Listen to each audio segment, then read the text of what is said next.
क्या पढ़ रहे हो बच्चों?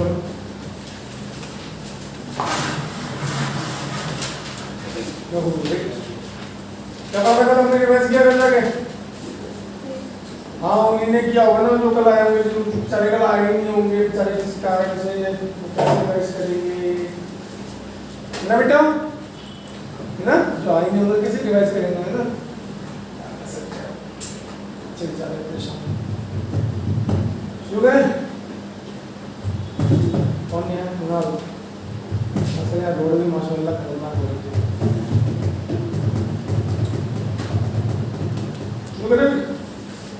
कल हमने पढ़ा था रेट ऑफ रिएक्शन, कल हमने पढ़ा था चैप्टर की ब्रीफिंग, चैप्टर में क्या क्या पढ़ना है, फिर हमने पढ़ा था रेट, फिर हमने पढ़ा था रेट दो प्रकार के होते हैं, एवरेज रेट, इंस्टेंटेनियस रेट, दोनों पढ़ लेते हैं,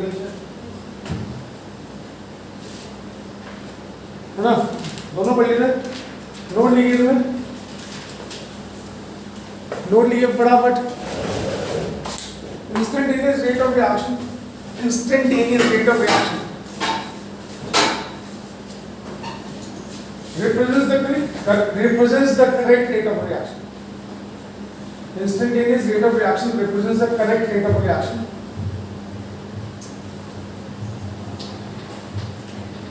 Okay, this is because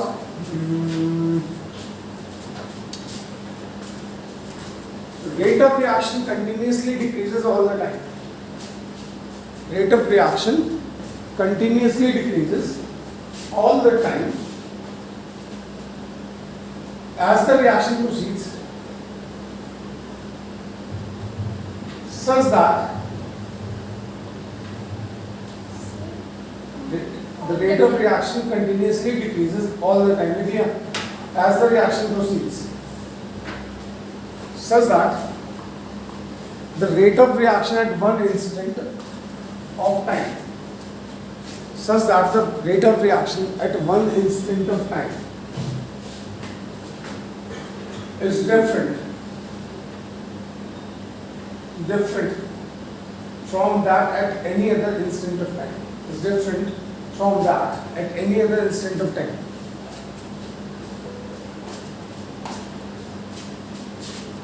ठीक है?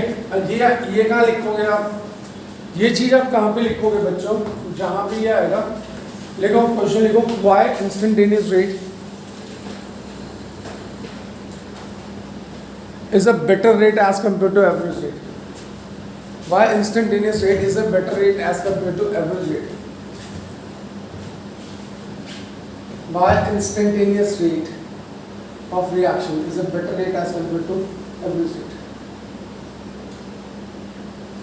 ठीक है जी, हो गया? देखो क्या, देखो सपोज मेरे पास एक रिएक्शन है, A gives you B, ठीक है? यहाँ पे कंसंट्रेशन ऑफ A, अब आपने क्या किया था? एवरेज रेट के लिए भी ग्राफ बनाया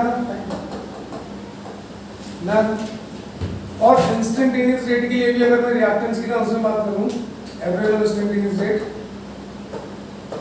तो आपने वहां पे भी ग्राफ ऐसा बनाया, ठीक है? एवरेज रेट अगर आप निकाल रहे हो तो ऐसा ग्राफ कभी नहीं बन सकता, बताइए क्यों? क्योंकि देखो ये ग्राफ कब आता है, ये ग्राफ कब आता है? ये कंसंट्रेशन है, ये टाइम है, ये कंसंट्रेशन है, ये टाइम है, ठीक है? समझ में आ रहा? तो रेट तो हमेशा कम हो गई, rate is directly proportional to concentration. शुरू में एक ही कंसंट्रेशन मैक्सिमम होगी, ठीक? तो एक ही कंसंट्रेशन, पहला रेट यहाँ निकलेगा, पहली कंसंट्रेशन ये, दूसरी ये, दूसरा ये निकला, तीसरा ये निकला। एवरेज रेट अगर आप निकालोगे 2 या 3 इससे, और इंस्टेंटेनियस रेट निकालोगे तो कैसा आएगा? पहला रेट, दूसरा रेट, तीसरा रेट, चौथा रेट, पांचवा रेट, छठा रेट, सातवां रेट, आठवां रेट, ठीक? अब इसको मिलाओ तो कैसे मिलाओगे? इसको तो ऐसे मिलाओगे ना, हाँ? और इसको कैसे मिलाओ? कौन सा ग्राफ सही है? ये वाला या नीचे वाला? जो दोनों बार ये बना, हाँ यार ना। तो एवरेज रेट से हमें ये एक्चुअल ग्राफ नहीं मिलता, और किसी रिएक्शन के अगर दो ही एवरेज रेट निकल रहे, एक यहाँ पे और एक यहाँ पे, तो आप क्या करोगे? आपको स्ट्रेट लाइन लो। बात समझ में आ गई? समझ में आ रहा? तो बेटर रेट कौन सा है? जो आप बहुत सारे निकाल सको, क्योंकि उसी से एग्जैक्ट पिक्चर रेट की पता चलेगी। एवरेज रेट आप बहुत सारे नहीं निकाल सकते, क्योंकि उसमें टाइम इंटरवल बड़ा होता है, तो एग्जैक्ट पिक्चर रेट की हाइपोथेटिकल पिक्चर तो मिल जाएगी कि ठीक है रेट डिक्रीज हो रहा है, एग्जैक्ट पिक्चर नहीं मिलेगी। समझ में आ गया? तो बेटर कौन सा? अब पूरा चैप्टर जो आपको पढ़ना है, घबराओ मत, अभी आ जाएगा समझ में, ठीक है? पूरा चैप्टर जो पढ़ना है वो पढ़ना है इन टर्म्स ऑफ इंस्टेंटेनियस रेट। कितनी बार समझ में आ गया? अब आप बहुत इंपॉर्टेंट चीज करने जा रहे हैं, फाइनली डिफरेंशियल रेट एक्सप्रेशन।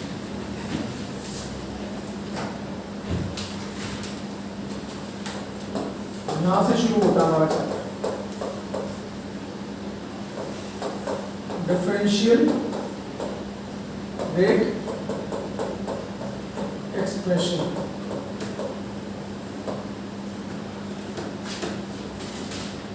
ठीक है, अब देखो किसी भी ऊपर देखना मेरे प्यारे बच्चों, बहुत सारे किसी भी रेट ऑफ रिएक्शन को, भाई जब मैं बोलता हूँ ना तो सारे बच्चे ना ऊपर देखेंगे, सिर्फ यहाँ, कोई इधर उधर नहीं देखेगा बिल्कुल भी, ठीक है?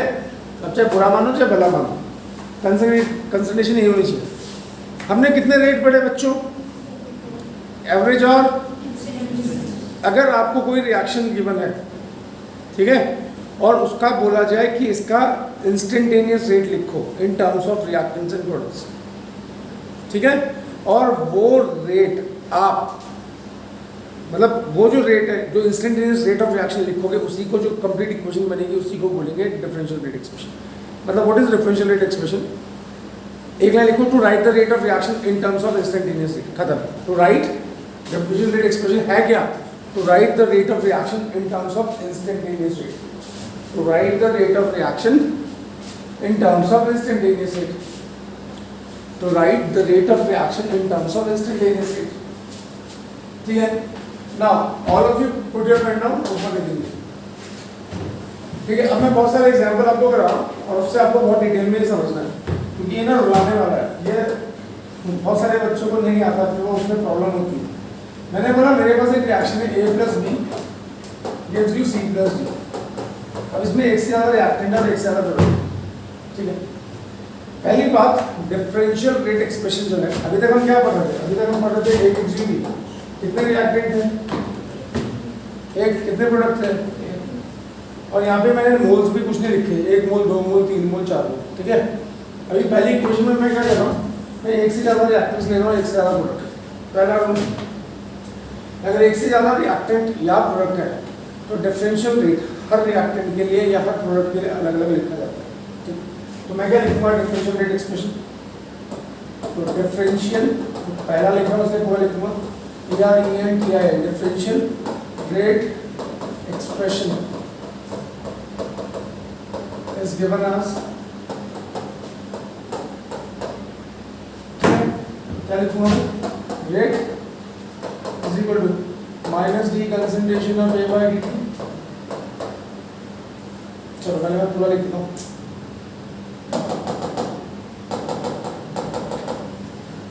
Rate D concentration of A by dt is equal to, इसके और इसके बीच में यहाँ पे प्लस का साइन है और यहाँ पे हर रिएक्टेंट के लिए अलग, D concentration of B by dt is equal to D concentration of C by dt is equal to D concentration of D by dt। तो हर रिएक्टेंट या प्रोडक्ट की टर्म्स में अलग अलग आता है। Rate is equal to this, अगर मुझे ए की टर्म्स में लिखना तो क्या लिखूंगा? Rate is D A by D T. अगर मुझे बी की टर्म्स में लिखना तो क्या लिखूंगा? Rate is equal to D B by D T. अगर मुझे सी की टर्म्स में लिखना तो rate is equal to D C by D T. यहाँ तक आया। अब जो रिएक्टेंट होंगे उनमें क्या लगाना है? माइनस साइन, क्योंकि उनकी concentration with respect to time क्या होगी? कम। रिएक्टेंट तो कम होते जाएंगे ना बेटा, पहले 5 मोल थे फिर घट के 3 मोल हो गए, क्योंकि वो कम हो रहे हैं, उसने नेगेटिव साइन यहाँ पे क्या इंडिकेट कर रहे हैं? The concentration of reactant is decreasing with time. जब मैथमेटिकली सॉल्व करोगे वैल्यू तब नेगेटिव साइन हटा दोगे, ये सिर्फ ये शो करने के लिए कि कंसंट्रेशन कम हो रही है। आ गया? हाँ, तो नोट निकाल दूंगा मैं, नेगेटिव साइन शो करता है concentration of reactant is decreasing with time, ठीक है? पर अगर मेरे पास ये AA plus BB gives you CC plus DT। ठीक है, जैसे आप लिखते हैं तो क्या लिखते हैं? चलो तीसरी क्वेश्चन आप लिखते हैं 2 and 2 5 gives you 4 and 2 plus 2। ठीक है, आगे बोलना आगे बैठ। तो ये क्या है? 2 4 या फिर 1। ठीक है, स्टोइकोमेट्रिक नंबर ऑफ मोल्स ये। तो यहाँ पे मेरे नंबर ऑफ मोल्स है small a small b small c small d। अब मैं रेट लिख रहा हूँ, रेट डिफरेंशियल रेट एक्सप्रेशन लिख रहा हूँ। समझ में आ गया ना डिफरेंशियल रेट एक्सप्रेशन क्या है? ये पूरी डिफरेंशियल रेट एक्सप्रेशन। ठीक है, रेट इज इक्वल टू क्या लिखूंगा? dA by dt है ना, is equal to dB by dt, dB by dt। ठीक है बच्चों, is equal to dC by dt is equal to dD by dt। तो लिखूंगा ये। ठीक है, तो यहाँ पे माइनस साइन भी आएगा। हाँ, अब सवाल ये small a small b small c small d कहाँ जाएगा? ये बताइए, बोल। Grace academy. हाँ जी, पावर में ना। हाँ भाई, दोनों इंटरनेशनल स्कूल 1 2 3 बोलो भैया, कहाँ जाएगा स्मॉल? पावर में। गुड, हाँ इन्होंने पढ़ लिया होगा। हाँ भाई, ऐसे वाला 2 ही आ रहे, 2 तो गायब कर रखे। कहाँ जाएगा स्मॉल?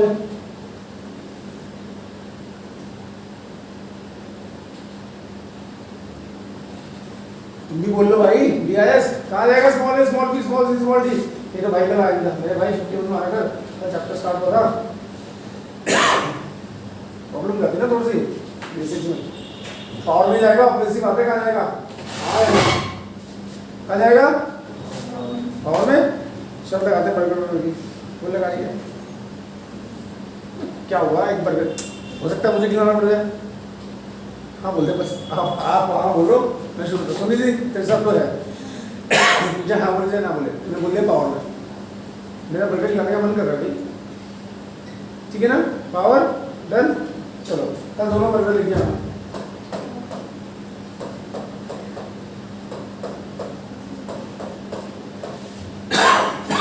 स्कूल में हो गया तुम्हारे चैप्टर? ठीक है, हो गया। वो भी नहीं बोल रहे कुछ।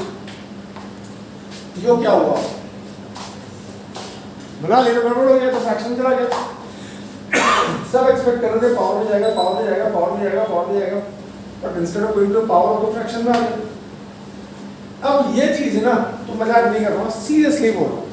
अब तुम्हें मैं तमीज से सिखा दूंगा, फिर भी तुम गड़बड़ करोगे। ठीक है, अब जो 12th पास वाले बच्चे होते हैं ना, जब मैं उनसे पूछता हूँ कहाँ जाएगा, तो उनमें से कुछ यही बोलते हैं जो तुमने बोला, पावर में जाएगा। जो थोड़ा बहुत पढ़ा होता है बोलता है फ्रैक्शन में जाएगा। मैं एक सवाल पूछता हूँ, क्यों का जवाब मुझे आज तक नहीं मिला। 12वीं पास वालों से भी आज तक नहीं मिला। सोचो, उनको ये उन्होंने रटा कि नीचे जाएगा, पर उन्हें ये नहीं पता क्यों। मजाक नहीं कर रहा। और जब तुम्हें स्कूल में पढ़ा जाएगा तो शायद ही किसी स्कूल में बताया जाए कि क्यों जाएगा नीचे। तो ये सीखना है क्यों जाएगा नीचे। समझ में आ गया? क्या नहीं सीखना, क्यों सीखना। ऐसा क्लियर? अब ये चीज़ सिखाने के लिए मैं नई इक्वेशन का सहारा ले रहा हूँ। ठीक है, इसमें जब मैं रेट लॉ एक्सप्रेशन लिखूंगा तो क्या लिखूंगा? डिफरेंशियल रेट एक्सप्रेशन लिखूंगा तो क्या लिखूंगा? Rate is equal to -1/2 D concentration of N2/dt। Then fraction में चला गया ना? हाँ या ना? ठीक, इज इक्वल टू क्या लिखूंगा? 1/4 डी कंसंट्रेशन ऑफ NO2/। और यहाँ पे कोई माइनस साइन नहीं आएगा। माइनस सिर्फ किस में आएगा? जहाँ रिएक्टेंट्स होंगे। प्रोडक्ट्स में कोई माइनस, समझ में आया ना? यहाँ पे भी कहाँ आया था? रिएक्टेंट्स में आया था माइनस, प्रोडक्ट्स में नहीं आएगा। इज इक्वल टू, यहाँ पे जगह नहीं, यहाँ लिख रहा हूँ, डी कंसंट्रेशन ऑफ O2/। ठीक है, अब सवाल है फ्रैक्शन में क्यों जा रहा है? अच्छा एक बात बताओ, पहले इक्वेशन रीड करते हैं प्लीज। हाँ, इक्वेशन रीड करते हैं। इसको मैं दोबारा लिखूंगा एक बार रब करके। ये इक्वेशन क्या बोलती है?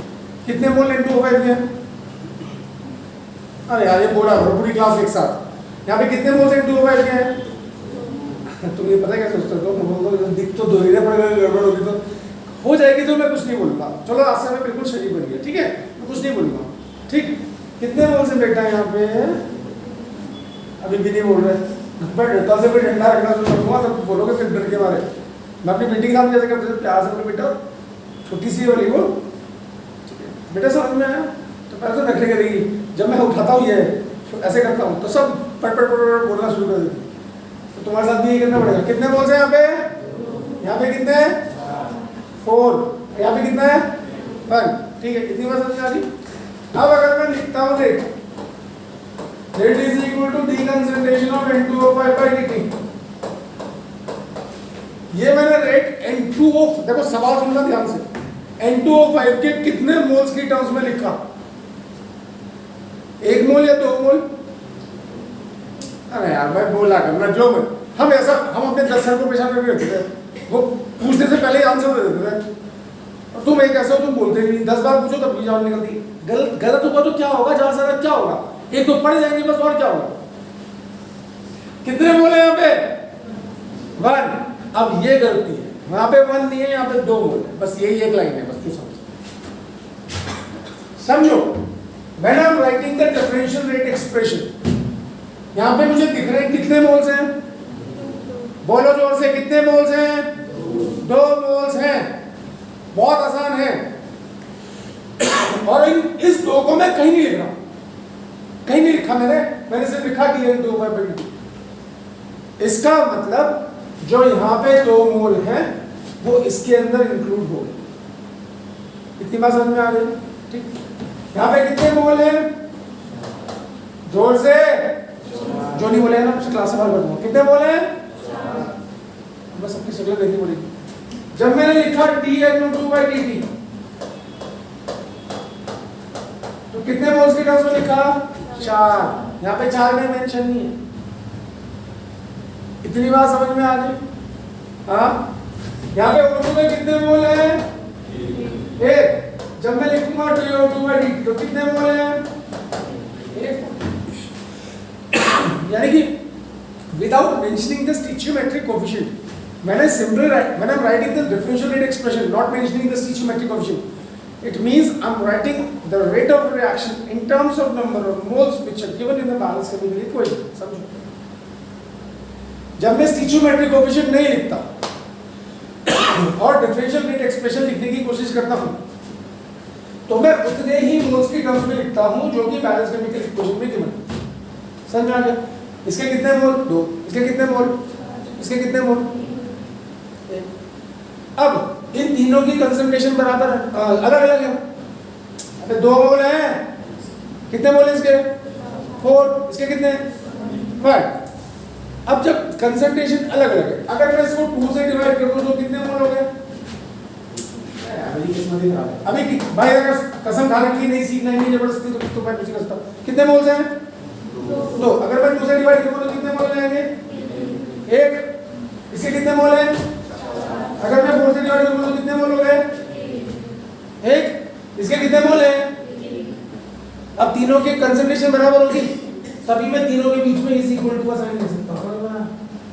जब तक कंसंट्रेशन बराबर नहीं होगी मैं इज इक्वल टू का साइन, अब कंसंट्रेशन क्या है तो इज इक्वल टू का साइन, इसलिए लिखते हैं। समझ में अभी नहीं आया? अरे बोल भाई, आया तो हाँ, नहीं आया तो ना, मैं तो फिर आगे चलूंगा। सबको आ गया? पक्का? किसको नहीं आया? 1। बस चलो कोई बात भाई, अगर तू नींद में तो नहीं है? हाँ, क्यों समझ में आ गया ना? ऊपर यहाँ कितने मोल है? 2 मोल। जब मैं लिख रहा हूँ rate is equal to D concentration of N2O5/dt तो कितने मोल्स की टर्म्स में आ गया? 2 मोल। यहाँ पे मैंने लिखा डी कंसंट्रेशन ऑफ N2O5/dt तो कितने मोल आ गए? 4 मोल।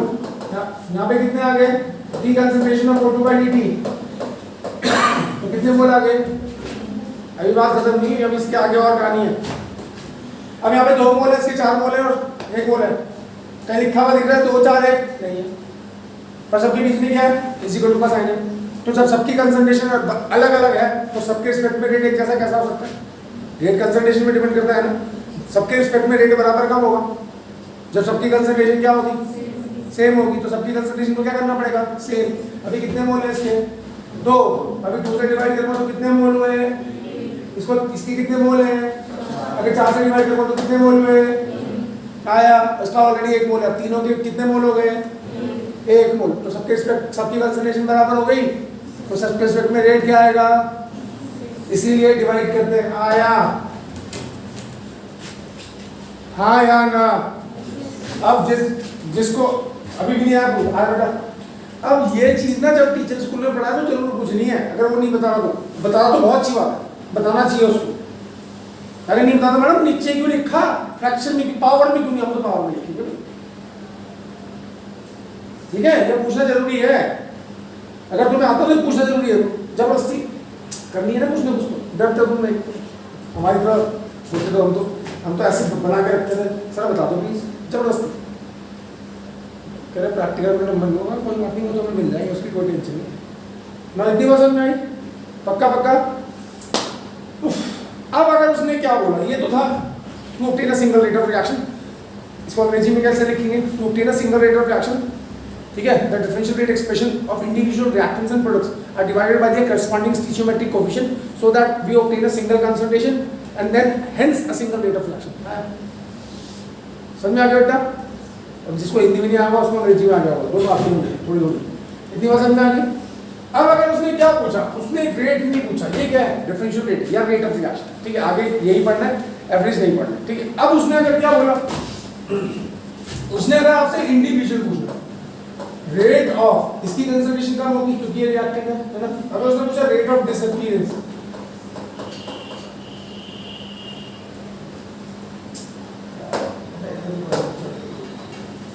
Rate of disappearance, APPEARENC, appearance of N2O5, ठीक है? N2O5, rate of appearance of NO2, या उसने पूछा rate of appearance of O2, ठीक है जी? अभी क्या था, सिंगल रेट, एक रेट निकालने के लिए हमने स्टोइचोमेट्रिक कोएफिशिएंट को डिवाइड किया। पर क्वेश्चन का सेकंड पार्ट, ये क्वेश्चन यहां से शुरू हो गया न्यूमेरिकल। न्यूमेरिकल का सेकंड पार्ट में वो पूछेगा कि रेट ऑफ डिसअपीयरेंस क्या है या रेट ऑफ अपीयरेंस क्या है। रेट ऑफ डिसअपीयरेंस हमेशा रिएक्टेंट्स का होगा और रेट ऑफ अपीयरेंस हमेशा प्रोडक्ट्स का होगा। देन कितनी मदद होगी? अब मुझे बताओ, जो N2O5 डिसअपीयर हो रहा है वो किस रेट, इसको रीड करो, इसके कितने मोल गायब हो रहे हैं, इसके 2 मोल गायब हो रहे हैं, तो इसके कितने बन रहे हैं, 4, उसका कितना बन रहा है, 1। डन। तो आप जब इंडिविजुअल रिएक्टेंट्स और प्रोडक्ट्स का रेट ऑफ डिसअपीयरेंस या रेट ऑफ अपीयरेंस लिखोगे तो उतने ही मोल्स की टर्म्स में लिखोगे जो बैलेंस केमिकल इक्वेशन में होगा। भाई सोचो ना, ये तो हमने क्यों डिवाइड किया, ताकि सिंगल कंसंट्रेशन हो जाए, सिंगल रेट मिल जाए। पर वो बोला मुझे सिंगल रेट चाहिए नहीं, मैं तो पूछ रहा हूँ बता इसका रेट ऑफ डिसअपीयरेंस क्या होगा।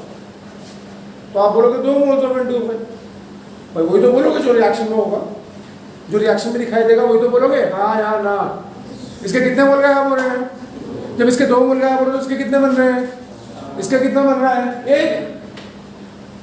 ठीक, तो what is the rate of disappearance of N2O5, आप बोलोगे 2 मोल्स ऑफ N2O5।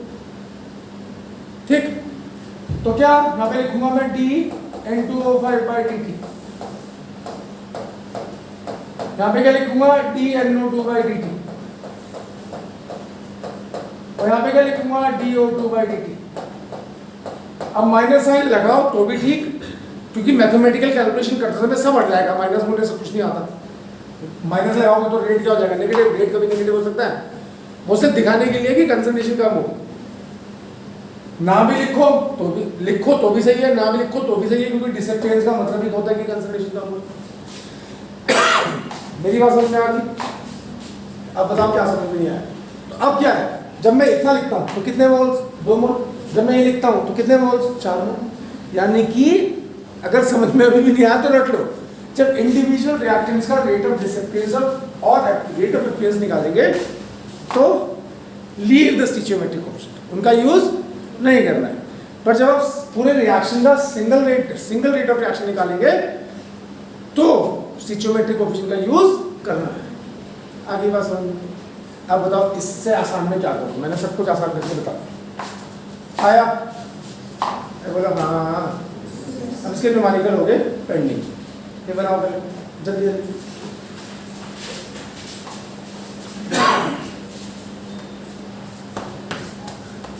ये कब आएगी भाई? रवि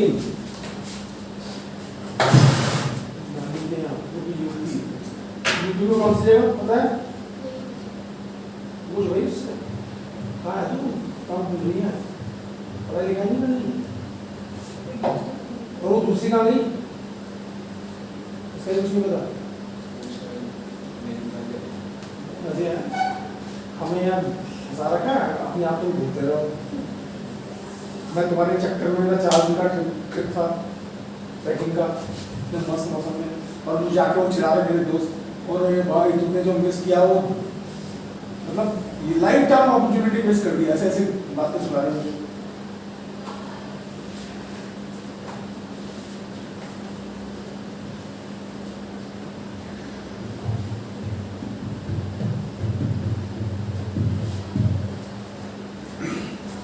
अभी भी नहीं आया तो पूछ लो, क्योंकि मैं आप थोड़ी सी प्रैक्टिस कराता हूँ न्यूमेरिकल के अंदर, ठीक है?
हो गया बच्चों? हो गया? लेके हटाओ से।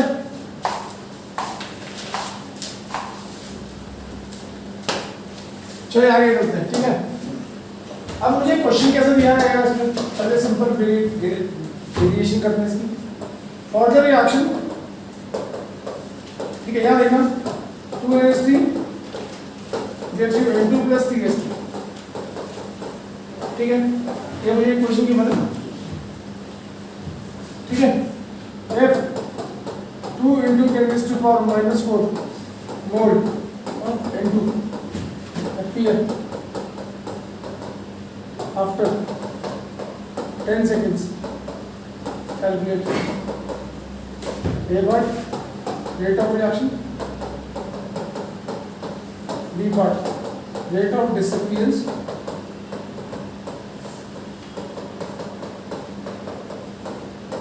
Of ammonia, C part rate of appearance of, ठीक है। ये क्वेश्चन है जो आपने पीछे पढ़ा, उसको अप्लाई करना। सबसे पहले एक चीज रट लो, ये तुम्हारे बहुत काम आएगी जब भी वो रेट बोले ना, रेट, तो सबसे पहले कुछ नहीं करना, क्वेश्चन पूरा नहीं बनना, सबसे पहले रिएक्शन को देख के डिफरेंशियल रेट एक्सप्रेशन बनाना, सबसे पहला काम है। अगर आप उसके बिना करने की कोशिश करोगे तो 100% गलत होगा, कितना भी इजी क्वेश्चन, ठीक है। तो first what you have to do, इसकी डिफरेंशियल रेट एक्सप्रेशन क्या बनेगा, rate is equal to -1/2 D concentration of NH3/dt, ठीक है। फिर और क्या आएगा, D concentration of N2/dt, done. और क्या आएगा 1/3 डी कंसंट्रेशन ऑफ H2/dt, बोलो रन रन। हाँ ये अब know what is given to me, ऊपर देखेंगे बच्चों क्या गिवन है, मुझे क्या गिवन है, अब देखो क्या गिवन है, इसको ध्यान से देखना। N2 की कंसंट्रेशन गिवन है, कंसंट्रेशन ऑफ N2, ठीक है, कितनी गिवन है, 2 × 10⁻⁻⁴ मोल पर लीटर में होती है कंसंट्रेशन, आ गया। और मुझे क्या गिवन है, टाइम गिवन है, यानी dt गिवन है, t लिख लो, dt लिख लो, कितना लिखना है, ठीक। अब इस इक्वेशन में आओ, उसमें से मुझे क्या पार्ट गिवन है, ये पार्ट गिवन है, हाँ तो रेट निकल जाएगा। हाँ अब इसमें से जो जो पार्ट मुझे गिवन है वो उठाना है, तो अब मैं क्या लिखूंगा, रेट, पहला point, rate is equal to D concentration of N2/dt, ठीक। तो डी कंसंट्रेशन ऑफ N2 क्या, 2 × 10⁻⁴ अपॉन dt कहते हैं कितनी आ गई, 2 × 10⁻⁵। अब यूनिट भी जरूर लिखनी है, मोल पर लीटर पर सेकंड, सेकंड्स हमें पहला काम हो गया। अब उसने क्या बोला, दूसरा काम बोला rate of disappearance of ammonia, ऊपर देखेंगे बिल्कुल rate of disappearance of ammonia, इसको क्या लिखेंगे, इस रिएक्शन को देखिए क्या लिखेंगे। मैंने क्या कहा था, जब इंडिविजुअल रिएक्शन का प्रोडक्ट्स का रेट ऑफ अपीयरेंस का डिसअपियरेंस निकालना हो तो स्टोइकियोमेट्रिक कोएफिशिएंट नहीं आते, ये कहा था, ठीक है। तो what I will write, I will write D concentration of NH3/dt, D concentration of NH3/dt, NH3/dt, ये निकालना है। अब आ जाओ इसमें, मुझे क्या चाहिए, कितना चाहिए, तो 2 को इधर ले जाओ, ये किसके बराबर आ रहा है, 2 × rate,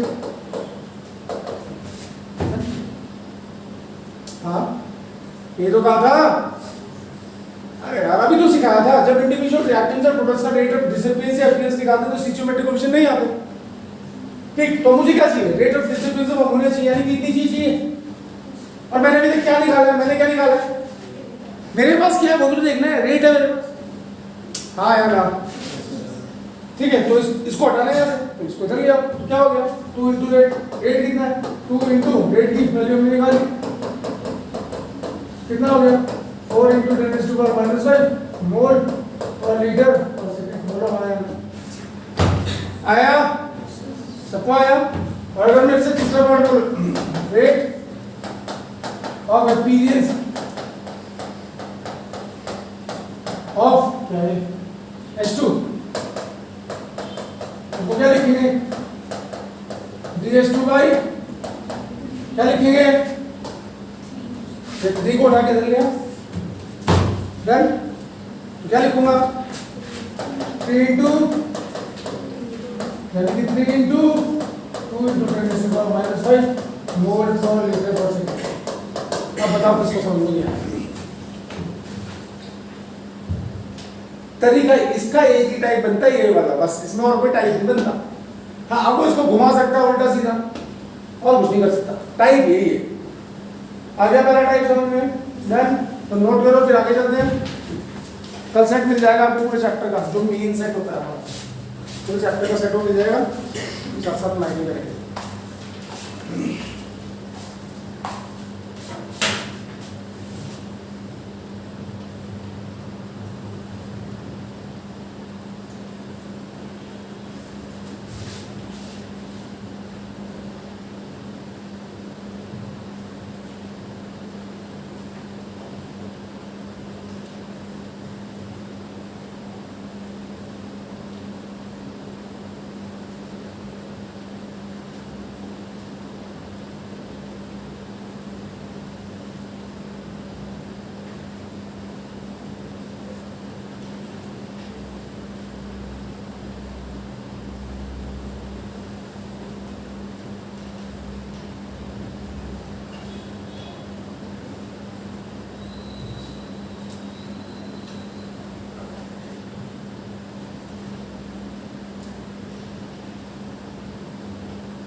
Okay, jump. Done. Here are like factors between the rate of reaction. Factors affecting reaction rate. The factors affecting the rate of reaction.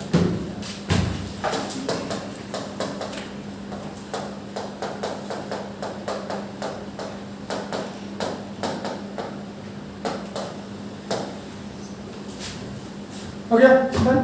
कितने factors हो गए? ठीक है, पहला है कंसंट्रेशन ऑफ रिएक्टेंट्स, इसकी कंसंट्रेशन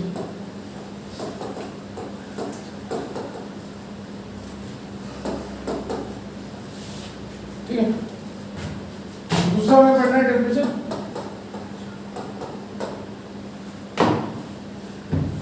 तीसरा पढ़ना है सरफेस एरिया, चौथा है कैटलिस्ट पढ़ना है,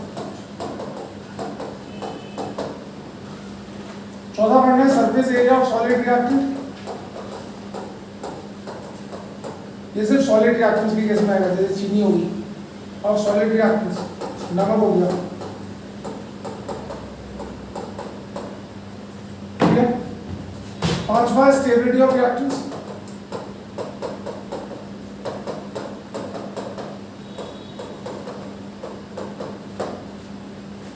और छठा हो गया लाइट रेडिएशन।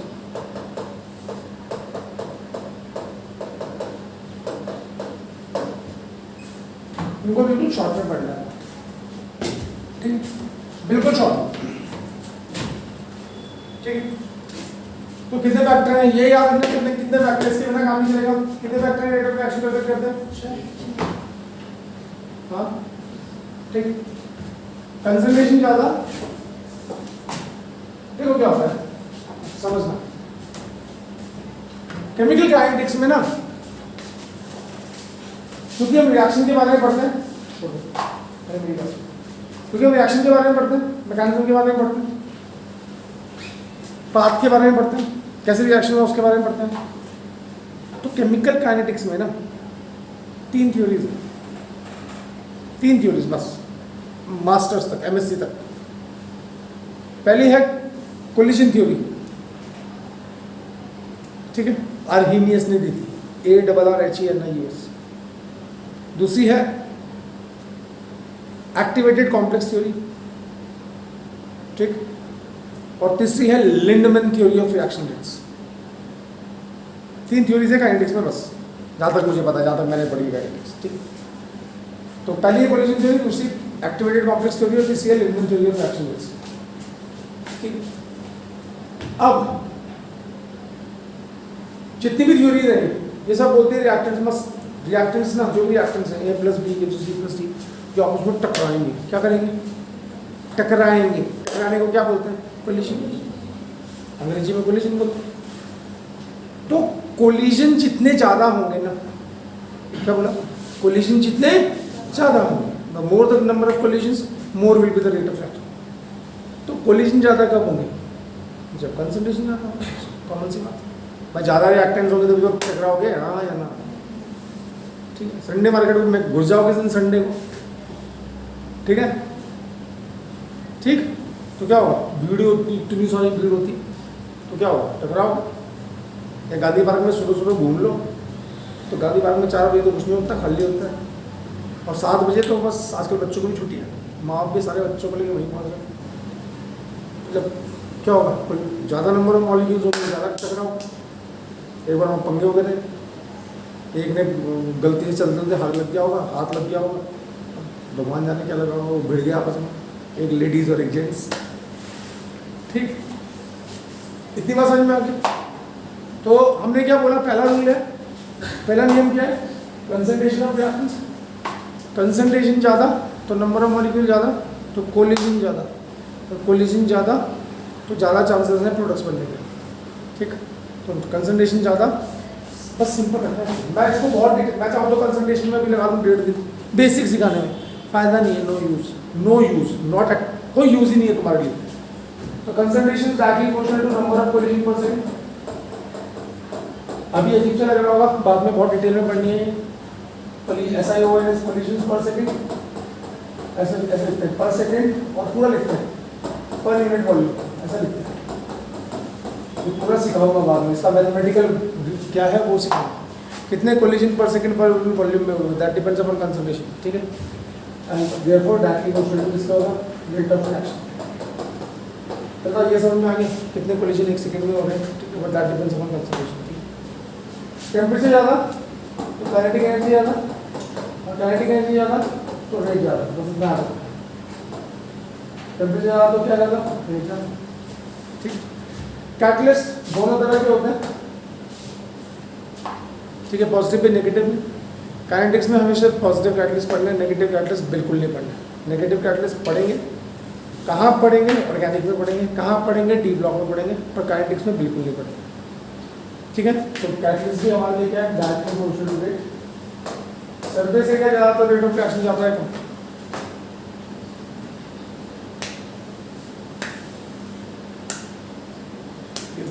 शिका, हाँ जी शिका बोलो। सरफेस एरिया ज़्यादा तो रेट ऑफ रिएक्शन ज़्यादा है कम। बोलो जल्दी बोल। ज़्यादा, वेरी गुड, बहुत बढ़िया। सर बर्गर रोल की शब्द लगा दी, हाँ बोल, सोच ले, बाद में मुकरियो मत। 2 बर्गर तो हो गए ना, वो देखिए अलग बात है, वो तो लाने एक इसने एक इसने 2, ठीक है, पक्का ज़्यादा सोच ले, ठीक है। चलो अच्छा मैं तो एग्जाम्पल बताऊँ। आज इशिका घर गई, उसने मेरा मुँह में और सुनने को ज़्यादा बढ़ा दिया, दिमाग मेरा खराब हो रहा है और एनर्जी भी बहुत वेस्ट होगी। मम्मी बोला तो इसने कहा मैं 2 गिलास दूध पीऊँगी, 2 गिलास दूध, अभी शब्द नहीं लगाई उन्हें, ठीक है, 2 गिलास दूध पीऊँगी। अब इसके घर में ना, अब फीका दूध कौन पिएगा, इसके घर में 2 तरह की चीनी है, ठीक है, एक जिसमें पार्टिकल चीनी डालती है, गुड़ डालती है, चलो कुछ भी डालता है चीनी, एक जिसमें पार्टिकल साइज छोटा होता है पतली चीनी, एक मोटी चीनी भी देखी हो आजकल तो आगे, हमारे ज़माने में तो बहुत बड़ी बड़ी पीसेस आते हैं जो हम छोटे थे, तो एक पार्टिकल साइज छोटा है, एक का पार्टिकल साइज बड़ा है, दोनों बराबर, अमाउंट दोनों का बराबर, दोनों एक ही साइज की चम्मच लिए, एक में पतली चीनी और 2 गिलास दूध में डालते हैं, ठीक है। अब बता जल्दी डिजोल्व कौन सी होगी, जो पतली है या जो मोटी है, पतली वाली, वेरी गुड। तो सरफेस एरिया कम होना चाहिए ज़्यादा होना चाहिए, वेरी गुड, शर्त लगाइए, कम होना चाहिए ना, वेरी गुड, पतली वाली का सरफेस एरिया ज़्यादा होता है, कल बर्गर लेके आइए। पतली जो चीनी है उसका सरफेस एरिया क्या होता है, बाबा एक मिनट, एक 2 पेन देना, 2 पेन, 2 अलग अलग पेन आप भी, ये 2 पीस ऑफ वुड है। अबे इधर देखा भी, यहाँ ज़्यादा करवाता हूँ, क्यों टेंशन लेगा, वो सब हो गया होगा। ये 2 पेन है, अभी मान लेते हैं दोनों का सरफेस एरिया बराबर है, ये 2 पीस ऑफ वुड है, दोनों का सरफेस एरिया बराबर है, ठीक है। एक को मुझे साबुत जलाना है और एक को मुझे टुकड़े कर करके जलाना है, जल्दी कौन सा जलेगा, साबुत वाला है टुकड़े वाला, टुकड़े वाला, क्योंकि उसका सरफेस एरिया ज़्यादा है। अब सोचो इसका सरफेस एरिया क्या होता है, लेंथ ब्रेड्थ हाइट वही तो होता है, उन सबको ऐड कर दो। अब जब मैं इसे काटूंगा तो अंदर जो सरफेस छुपा हुआ है वो बाहर निकल जाएगा, जब और काटूंगा तो अंदर सरफेस है वो और बाहर निकल जाएगा, तो सरफेस एरिया काटने से बढ़ता है। सरफेस एरिया क्या करता है, या तो सरफेस को रफ कर दो, जैसे आपको पता है जो आपकी दीवारें होती है ना, घर की दीवारें, एक होती है स्मूथ दीवार, ठीक है, और एक होती है उसमें वो सीमेंट में बजरी छान के उसको दीवार पे ऐसे ऐसे मारते हैं ताकि वो खुरदरी हो जाए। जो प्लेन दीवार होगी उसमें काई होता है ना, वो जल्दी जमती है, और जो खुरदरी होती है उसमें नहीं जमती। लॉजिक है उसके पीछे, केमिस्ट्री है, समझ में आ गया। तो जितना छोटा पार्टिकल साइज होगा या जितना खुरदुरा सरफेस होगा उसका सरफेस एरिया क्या होगा, ज़्यादा। Surface area can be increase by making the surface rough और by using the substance in the powdered form. जितना पाउडर होगा उतना सरफेस एरिया ज़्यादा होगा, ठीक है। 3 बर्गर हो गए। अब बोलेगी पहले तो मैंने वही बोला था। तो सरफेस एरिया ज़्यादा तो रेट ऑफ रिएक्शन, अरे बोलो, पतली वाली चीनी जल्दी डिजॉल्व होती ना, तो उसका सरफेस एरिया क्या था, जो छोटे छोटे पीस थे वो जल्दी जल रहे थे ना, क्योंकि उनका सरफेस एरिया क्या था, तो सरफेस एरिया ज़्यादा तो रेट ऑफ रिएक्शन ज़्यादा। इसमें टाइम वेस्ट नहीं करूँगा मैं, अभी मेरे पास टाइम वेस्ट करने की देखना क्या क्या है। हाँ जी, stable reactants is inversely proportional to rate, ठीक। अगर मेरे पास सपोज N2 है, स्टेबिलिटी से क्या समझ लो, N2 प्लस O2, अब इसके बीच में क्या है, ट्रिपल बॉन्ड, इसके बीच में क्या है, मेरी बात समझ में आ रही है, ठीक है। और अगर मैं बोलूँ H2 और O2, तो इसको तो कॉमन मान लेते हैं। अब इसकी बॉन्डिश एनर्जी होती है 961 किलो जूल और इसकी बॉन्डिश एनर्जी 435 किलो जूल, तो जल्दी रिएक्शन कौन सा होगा, ये वाला भाई। इस स्टेबल का मतलब क्या, बॉन्ड बहुत स्ट्रॉन्गर है, टूट नहीं रहा है, इसलिए रिएक्ट नहीं कर रहा है, आया। तो स्टेबल रिएक्टेंट जो होते हैं, जिनकी हाई बॉन्ड डिस्ट्रीब्यूशन एनर्जी होती है, वो देर में टूटते हैं, देर में रिएक्ट करते हैं, तो रेट कम होगा। अगर अनस्टेबल रिएक्टेंट्स होंगे, बात समझ में आ रही है, जैसे NO, अगर आप ये वाला रिएक्शन देखते हैं, ऊपर 2NO plus O2 gives you 2NO2, ठीक है। अब 2NO जो है ना हाईली अनस्टेबल है, N डबल बॉन्ड O, ठीक है, 2 लोन पे नाइट्रोजन के वैलेंस शेल में सिर्फ 7 इलेक्ट्रॉन है, इसका ऑक्टेट पूरा नहीं है, तो NO जो है हाईली अनस्टेबल है। अगर NO को तुम किससे भी रिएक्ट कराओगे फटाफट रिएक्ट करेगा, बात समझ में आ रही। तो अनस्टेबल रिएक्टेंट है, रिएक्ट्स फास्टर। अगर स्टेबल रिएक्टेंट्स है तो rate of reaction come, unstable है तो जल्दी रिएक्शन होगा तो रेट ऑफ रिएक्शन ज़्यादा, तो स्टेबल रिएक्टेंट है तो रेट ऑफ रिएक्शन कम। अब पढ़ना है बेटा, ये कहीं यूज तो होना नहीं है रिएक्टेंट, ठीक है। अब कुछ रिएक्शंस ऐसे होते हैं जो सिर्फ लाइट की प्रेजेंस में होते हैं, इसकी प्रेजेंस में होते हैं, light radiation is directly proportional to rate, ठीक है। ऐसे रिएक्शंस को बोलते हैं फोटोकेमिकल रिएक्शंस, हमें कहीं नहीं पढ़ना। हमारे टाइम में था ये क्वांटम, बहुत बड़ा टॉपिक था फोटोकेमिकल रिएक्शंस। आपके टाइम में कुछ भी नहीं है। फोटोकेमिकल रिएक्शंस होते हैं, ठीक है, जैसे फॉर एग्जाम्पल, ठीक है, ध्यान देना नहीं आएगा तो H2 plus Cl2 in the presence of H2, sunlight to HC। अगर डार्क करोगे तो रिएक्शन नहीं होगा। अगर अंधेरे में कुछ रिएक्शन को लाइट चाहिए, ठीक, समझ में आ रही है या नहीं आ रही है? ठीक, अगर उसको अंधेरे में रखोगे तो नहीं होगा, कुछ भी कर लो, कुछ भी कर लो, कितने भी कंसंट्रेशन में आओ, ठीक है जी। तो कितने पॉइंट्स हैं? 6। बाकी सब रेट के रिएक्शन के डायरेक्टली प्रोपोर्शनल, सिर्फ ये वाला फैक्टर रेट के इनवर्सली प्रोपोर्शनल, बाकी सारे फैक्टर ऑलमोस्ट क्या है, डायरेक्टली प्रोपोर्शनल, ठीक है जी। तो कितने फैक्टर हैं? 6। हमें कितने पढ़ने हैं डिटेल में? हमें पढ़ने हैं ये पहले 3 डिटेल में। डन, इसे नोट कर लो जल्दी। इतना ही होगा, आज की कहानी खत्म होगी। आप छुट्टी में मांगना कल, क्योंकि कल हम टेस्ट ले लूँ, चैप्टर खत्म हो गया, सैटरडे है, तब दूसरा टेस्ट है, दिल से है सब छोड़ो।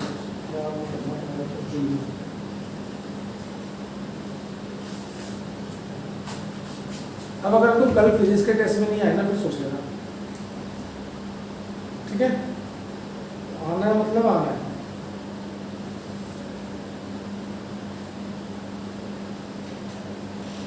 मैं खुद लूँगा अगर तुम्हारा खड़े होकर टेस्ट करते हैं, थोड़ी धमकी देनी पड़ती है, सब जान जाओगे।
हो गया, हो गया, बाकी कर हटाओ।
हाँ जी अपना कल कुछ तुम्हारे घर करने के लिए ये थे कोई डाउट?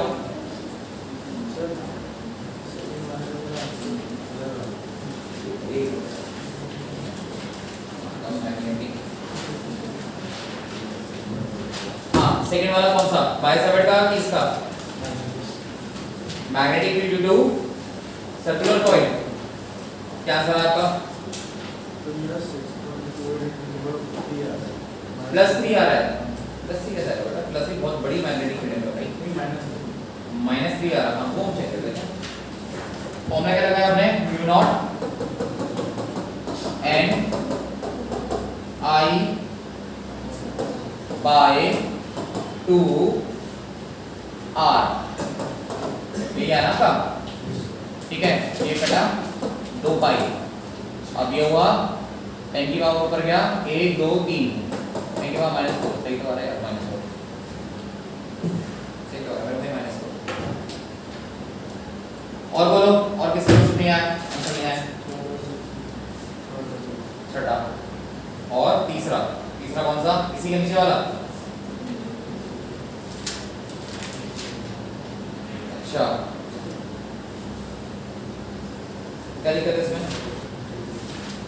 आपको सर्कुलर कॉइल का करंट निकालना है जिसकी वजह से सेंटर पे जो मैग्नेटिक फील्ड है जो कि है 44 × 10⁻⁸ गॉस, वो बैलेंस हो जाए। तो क्या दिक्कत है? देखो मैग्नेटिक फील्ड का फॉर्मूला होता है तुम्हारा mu naught Ni/2R।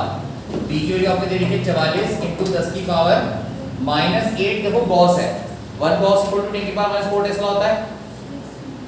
1 Gauss × 10⁻⁴ Tesla होता है, तो 10⁻⁻12 सॉरी 12 का 14 का -12। हाँ, और ये बचेगा आपका 2 पाई × 10⁻⁷। नंबर ऑफ टर्न आपके दे रखे हैं कितने? कहाँ चला गया?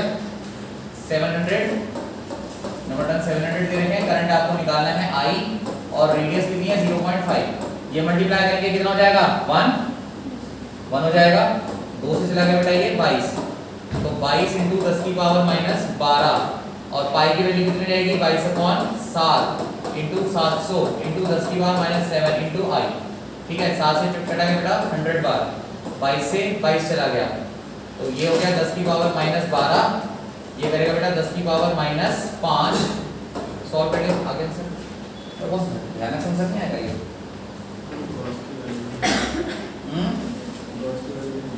बहुत ध्यान से नहीं आएगा ये।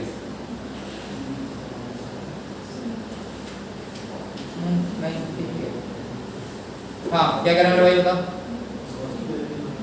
गॉस की वैल्यू 1 गॉस = 10⁻⁴ टेस्ला स्टार्टिंग में निकाला जब चैप्टर शुरू हुआ। और बोलो जी, और किस क्वेश्चन में दिक्कत है? 6 वाला। 6 के अलावा बेटा भाई बच्चे लोग, तुम लोग क्वेश्चन करते हो कि नहीं करते हो? कौन रख दो? हाँ भाई तुमसे पूछ रहा हूँ, तुम लोग न्यूमेरिकल करते हो कि नहीं करते हो?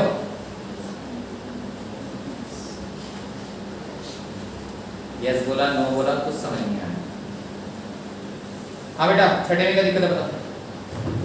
कौन सा पार्ट में प्रॉब्लम?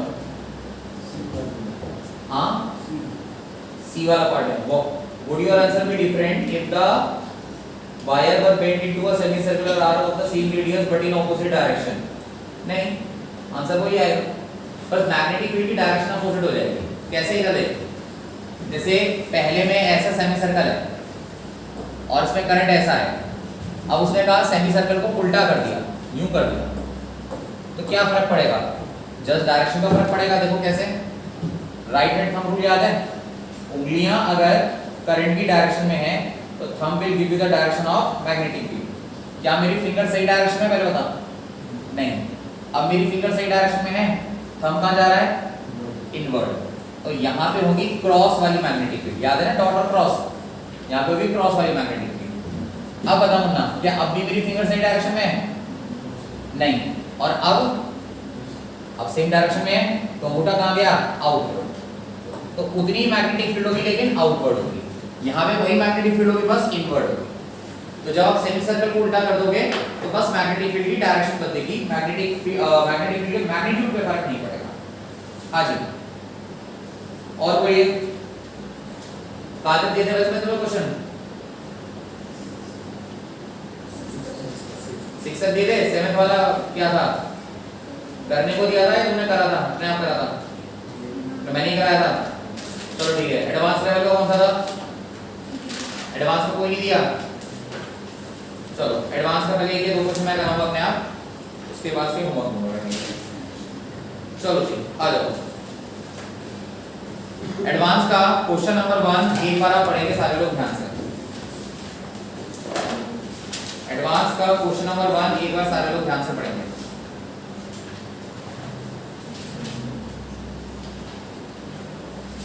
हाँ जी पढ़ लीजिए एक बार क्या कह रहा है।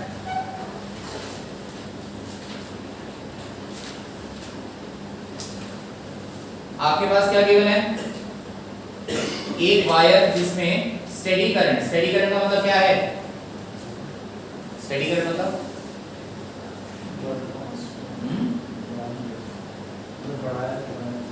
स्टेडी करंट क्या होता है? Constant current. ठीक है जी, एक वायर है आपके पास और उस वायर में स्टेडी करंट फ्लो हो रहा है। इस वायर को हमने बेंड करा, पहले क्या करा, क्या बनाया? मेरे को नहीं देखो बेटा, वहां क्वेश्चन को देखो, मेरी शक्ल तो बहुत ऐसी दिखेगी। सर्कुलर कॉइल बनाया, एक सर्कुलर प्लेन बनाया, सर्कुलर कॉइल बनाई, कितने टर्न की? 1 टर्न की। मतलब पहले जो वायर थी उससे हमने सर्कुलर कॉइल बनाई सिंगल टर्न की। अच्छा देखो अब देखो उसके क्या करा, the same length is now bent more sharply to give a double loop of smaller radius। मतलब उसी वायर को हमने खोला और फिर थोड़ी छोटी रेडियस का सर्कल बनाया, लेकिन उसमें 2 टर्न की रेडियस बनाई। तो कहने का मतलब ये है कि मान लो मेरे पास ये L लेंथ की वायर है, इस L लेंथ की वायर से पहले मैंने एक सर्कल बनाया, बड़ा सर्कल, और जिसमें नंबर ऑफ टर्न कितने हैं? 1। फिर मैंने इस वायर को खोला और इस वायर से एक और सर्कल बनाया जो थोड़ा छोटा सर्कल है, और इसमें हमने कितने नंबर ऑफ टर्न दिए हैं? 2। कितने नंबर ऑफ टर्न दिए हैं? 2। मतलब उसी वायर से 1 टर्न का सर्कल बनाया, उसी वायर को खोल के 2 टर्न का एक सर्कल बनाया।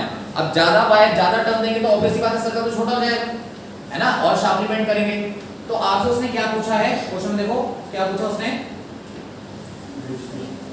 कि when the same current is passed, मतलब अगर दोनों केस में सेम करंट पास करता है तो find the ratio of magnetic field at the center with its first value। मतलब सेंटर पे जो वैल्यू है उसका रेशियो बताना है आपको फर्स्ट के हिसाब से। मतलब कहने का तात्पर्य ये है आपको सेकंड की मैग्नेटिक फील्ड और फर्स्ट की मैग्नेटिक फील्ड का रेशियो लेना है। कहने का मतलब ये सेकंड केस की मैग्नेटिक फील्ड और फर्स्ट केस की मैग्नेटिक फील्ड इन दोनों का रेशियो लेना है। अब सुनो मेरी बात जो मैं कहना चाहता हूं। मान लो पहले केस में रेडियस है r, कितनी रेडियस है? r। अब दूसरे केस में जब टर्न्स को डबल कर देंगे तो रेडियस आधी हो जाएगी।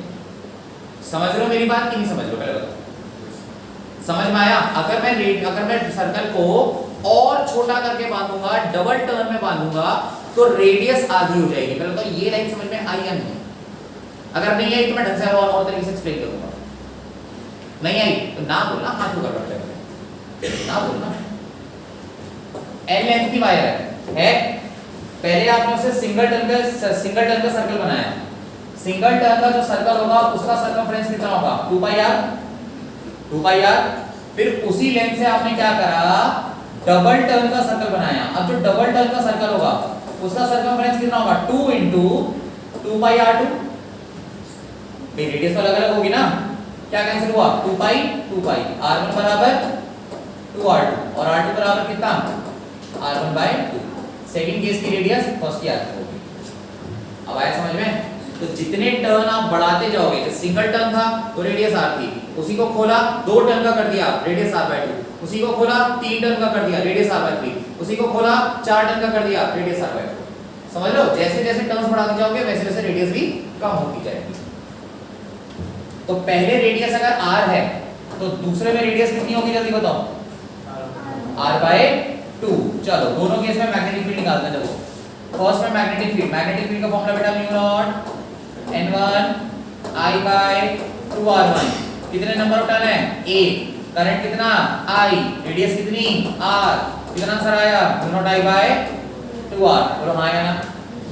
दूसरे केस में फॉर्मूला लगाओ, v2 बराबर mu naught N2 I2 R2 बोलो हाँ या ना। नंबर ऑफ टर्न कितने सेकंड केस में 2 डबल टर्न बांधी है, करंट तो सेम रहेगा और रेडियस कितनी है आपकी बात R2, 2 से 2 कैंसिल, क्या बचेगा 2 mu naught I by R। चलिए B2 और B1 को डिवाइड कीजिए, मुझे बताइए रेशियो कितना। 4 रेशियो। अब ये क्वेश्चन है नीट में आ रहा है कि सिंगल टर्न में अगर सेंटर पे मैग्नेटिक फील्ड B है तो डबल टर्न में सेंटर पे रेडियस कितनी होगी। अब बच्चे ने तो सिर्फ नंबर ऑफ टर्न देखे कि बढ़ रहे हैं, बच्चे तो सिर्फ ये देखा कि नंबर ऑफ टर्न डबल हो रहे हैं, पर असल में नंबर ऑफ टर्न के साथ साथ रेडियस भी आधी हो रही है, इसलिए एडवांस लेवल का क्वेश्चन है। दोबारा समझाना मैंने क्या करा,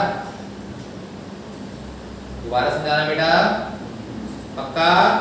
चलो घर जाके रिवाइज भी करते हो तुम ऐसे टेढ़े बड़े क्वेश्चंस, तुमसे पूछ रहा हूं, घर जाके तुम रिवाइज करते हो ऐसे टेढ़े बड़े क्वेश्चंस जरूर।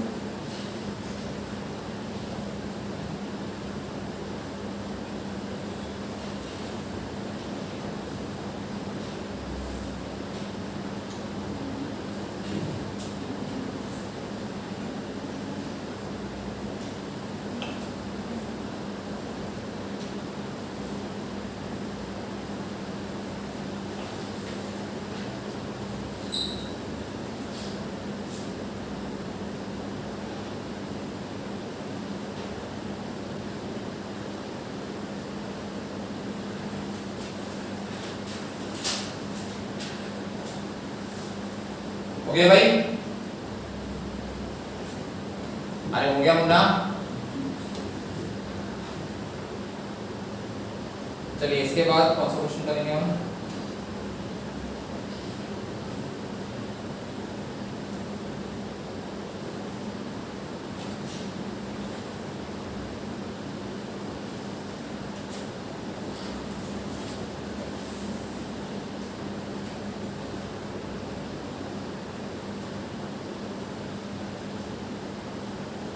इसके बाद आएंगे सेकंड क्वेश्चन पे।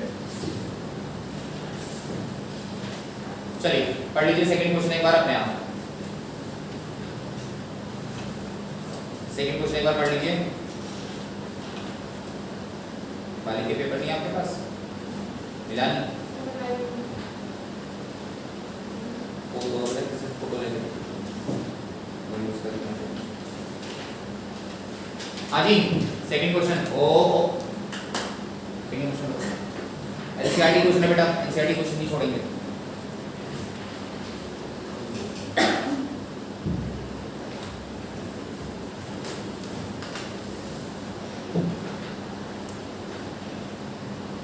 हाँ जी क्या कह रहा है क्वेश्चन में, सबसे पहले उसने हमें दो कंसेंट्रिक सर्कुलर कॉइल दी है। कंसेंट्रिक मतलब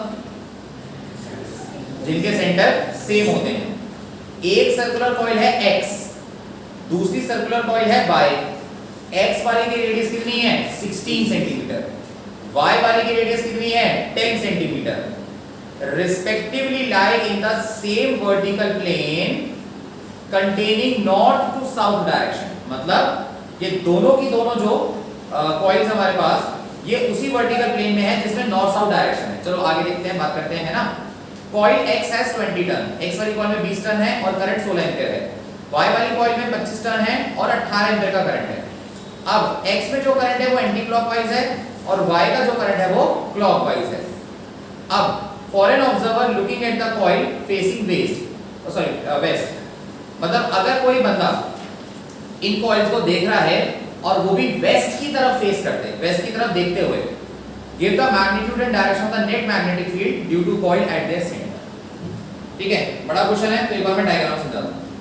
दोबारा देखेंगे, दो कंसेंट्रिक कॉइल हैं, सेम सेंटर की कॉइल है X और Y, रेडियस है 15 सेंटीमीटर और 10 सेंटीमीटर रिस्पेक्टिवली। इधर देखो, तो मान लीजिए ये हमारा नॉर्थ, ये साउथ, ये ईस्ट और ये वेस्ट डायरेक्शन है ना।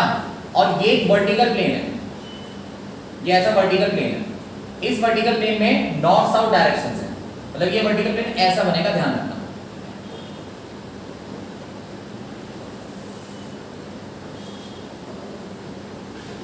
समझ रहे हो कैसे बनाया मैंने ये? हाँ बोलो या ना बोलो, हूं नहीं से हूं से काम नहीं चलता, हाँ बोलो या ना बोलो, समझ में आया कि नहीं आया? ये वर्टिकल प्लेन है, ऐसे ऐसे वर्टिकल प्लेन, और इस वर्टिकल प्लेन में ना दो सर्कल है, मतलब सामने से तुम देखोगे ना तो तुम्हें सर्कल नहीं दिखाई देंगे, तुम अगर साइड से देखोगे तो इसमें तुम्हें सर्कल बने दिखाई देंगे। समझ में आई मेरी बात? तो ये वर्टिकल प्लेन ऐसे है, अजीबोगरीब क्वेश्चन है, तुम्हें ऐसे ही करना पड़ेगा। और इसके ऊपर हमारी दो कॉइल्स हैं। अब दो कॉइल कौन कौन सी हैं? तो भाई साहब एक कॉइल है हमारी x और एक कॉइल है हमारी y कॉइल, है ना। अब x वाली कॉइल जो है रेडियस दे रखी है इनकी, हाँ रेडियस दे रखी है, तो बाहर वाली कॉइल है x, अंदर वाली कॉइल है y। x का क्या सीन है? x वाली में जो नंबर ऑफ टर्न्स हैं वो दे रखे हमको 20, और x वाली का जो करंट है वो दे रखा है 16 एम्पियर। और ये करंट कैसा है? ये करंट कैसा है? This is anti clockwise.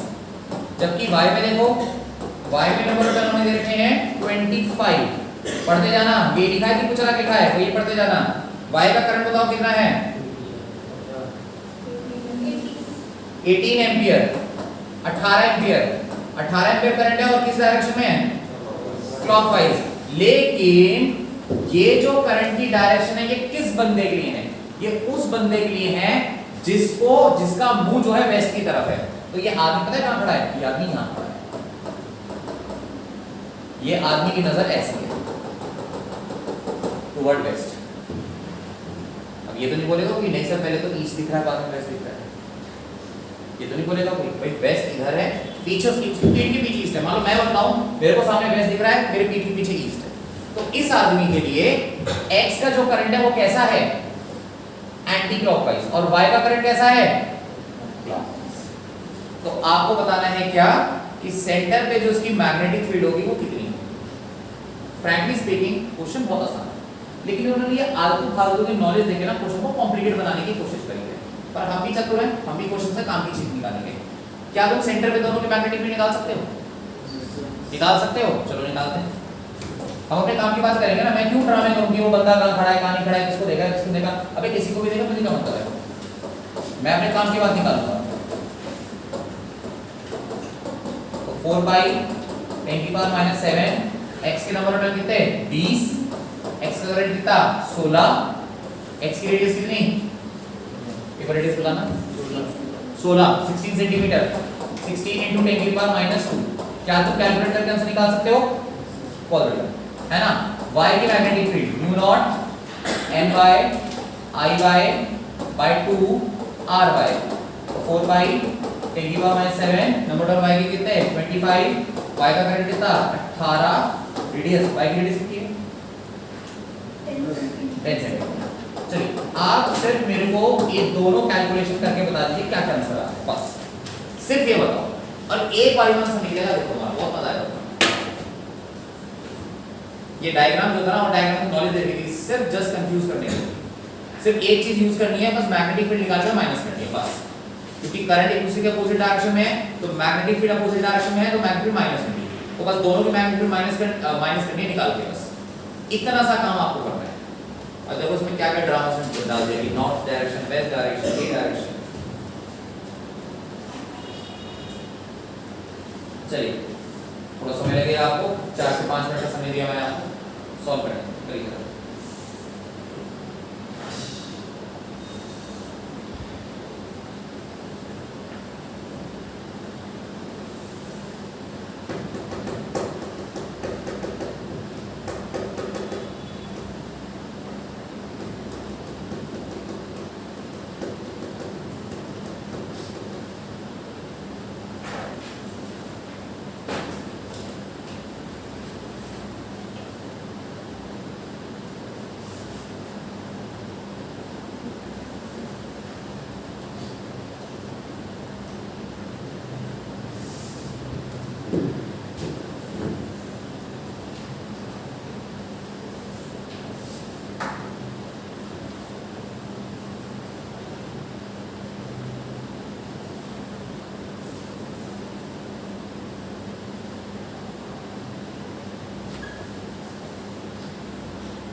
भाई कर लेंगे कैलकुलेशन, मैं कर रहा हूँ।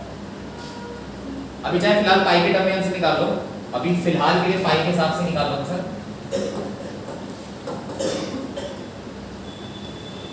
अभी पाई की वैल्यू मत पुट करना, बाद में पुट करेंगे। अच्छा ये तो कैंसिल हो गया ना, 16 से 16।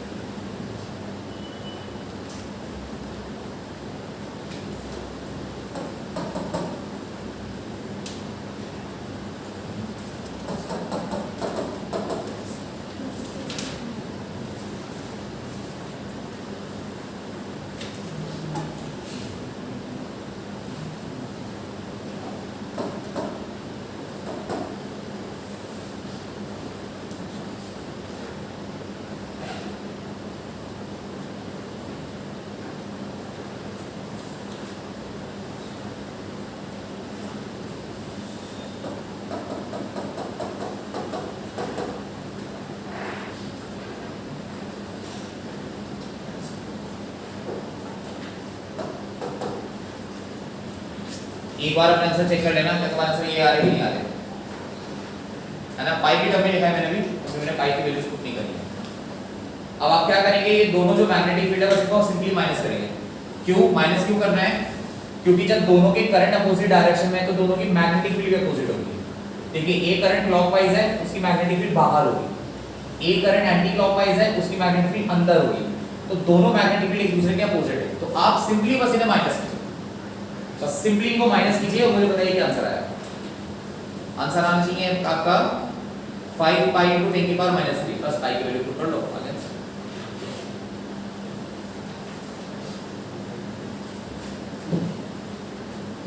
जल्दी करना बेटा, जल्दी करो ना, नया टॉपिक पढ़ाना है।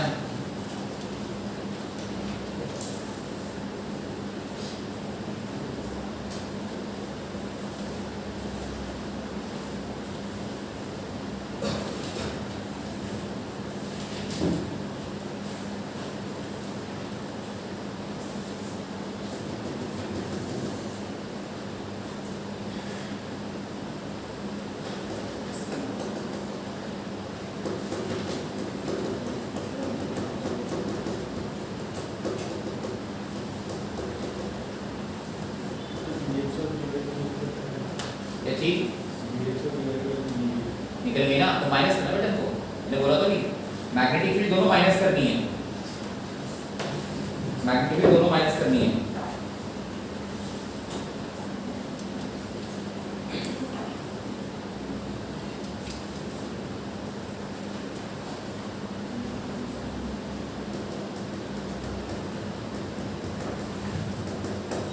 ओके जी, चलिए आंसर आया तो तुम्हारा 5 पाई इंटू 10 की पावर 5 पाई इंटू 10 की पावर कितना -4 है ना। 5 पाई इंटू 10 की पावर -4। अब पाई की वैल्यू पुट करके आंसर कितना है तुम्हारा टोटल 1.57 10 की पावर -3 टेस्ला, -3 टेस्ला। अब डायरेक्शन देखना चाहो तो डायरेक्शन ऐसे देख लो। देखो y की जो मैग्नेटिक फील्ड होगी, क्योंकि y में करंट है एंटी क्लॉकवाइज, y की मैग्नेटिक फील्ड ऐसे अंदर की तरफ होगी, by अंदर की तरफ होगी। जबकि x की जो मैग्नेटिक फील्ड है, x की जो मैग्नेटिक फील्ड है वो ऐसे बाहर की तरफ होगी। अब बताओ बड़ी मैग्नेटिक फील्ड कौन है, y वाली कि x वाली? समझ में भी आ रहा है मैं क्या बोल रहा हूं? कौन सी मैग्नेटिक फील्ड बड़ी है इसमें? अरे by बड़ी है कि bx बड़ी है? by बड़ी है ना, तो नेट मैग्नेटिक फील्ड by की डायरेक्शन में होगी, मतलब वेस्ट डायरेक्शन में होगी। तो जो भी इसका आंसर आएगा वो टुवर्ड वेस्ट होगा। 1.57 आ रहा है, 1.57 आ रहा है, राउंड ऑफ करेगा तो 1.6 आ जाएगा, पर 1.57 ही लिख मेरे साथ से, मेरे साथ से 1.57। ठीक है जी, ओ शांति रखो। अब इसके बाद सुन लीजिए क्या करना है आपने।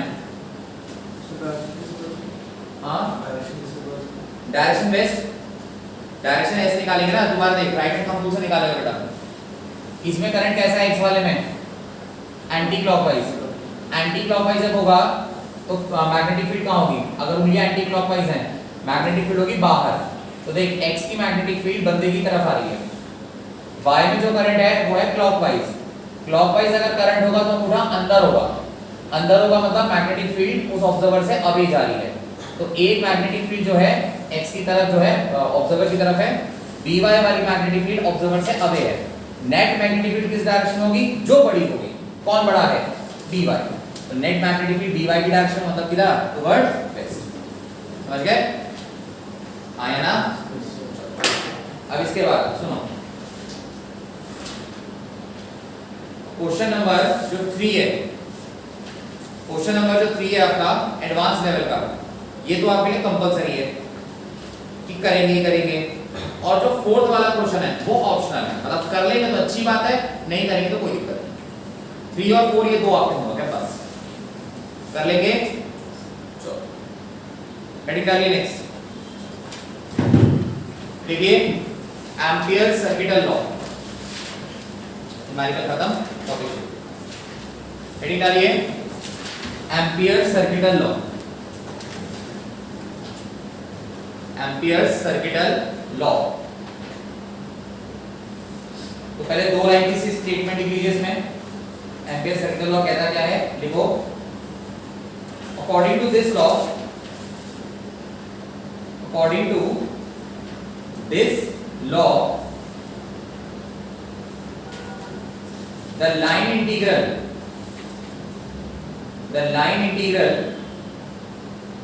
of magnetic field, the line integral of magnetic field around a closed loop, around a closed loop is equals to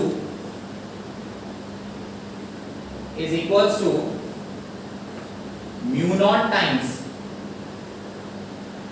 is equal to mu naught times the total current passing through the closed loop,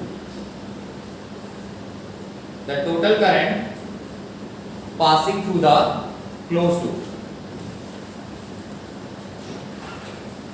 ठीक है जी, एक बार पहले मैं समझा देता हूं, फिर आप डेफिनेशन को दोबारा पढ़ेंगे। देखिए सेकंड जो तरीका होता है हमारा मैग्नेटिक फील्ड को फाइंड करने का, ये है हमारा एम्पियर सर्किटल लॉ। अब ये एम्पियर सर्किटल लॉ क्या कहता है एक बार सुन लीजिए। एम्पियर सर्किटल लॉ कहता है कि मान लीजिए कि मेरे पास एक क्लोज लूप है। कैसा लूप है? मान लीजिए हमारे पास एक क्लोज लूप है और इस क्लोज लूप के ऊपर हम लोग इंटीग्रेशन कर रहे हैं मैग्नेटिक फील्ड का।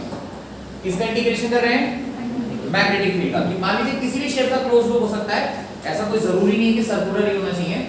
मान लीजिए हमारे पास एक क्लोज लूप है और इस क्लोज लूप के ऊपर हम लोग मैग्नेटिक फील्ड का इंटीग्रेशन कर रहे हैं, और वो भी कौन सा वाला? हम कर रहे हैं उसका लाइन इंटीग्रल। कौन सा integral? Line integral. Magnetic field का हम लोग लाइन इंटीग्रल कर रहे हैं। तो इस लूप के ऊपर मैग्नेटिक फील्ड का जो लाइन इंटीग्रल होगा ये बराबर होता है म्यू नॉट टाइम्स, मतलब बराबर होता है म्यू नॉट मल्टीप्लाई बाय क्या? Multiply by current. कौन सा करंट?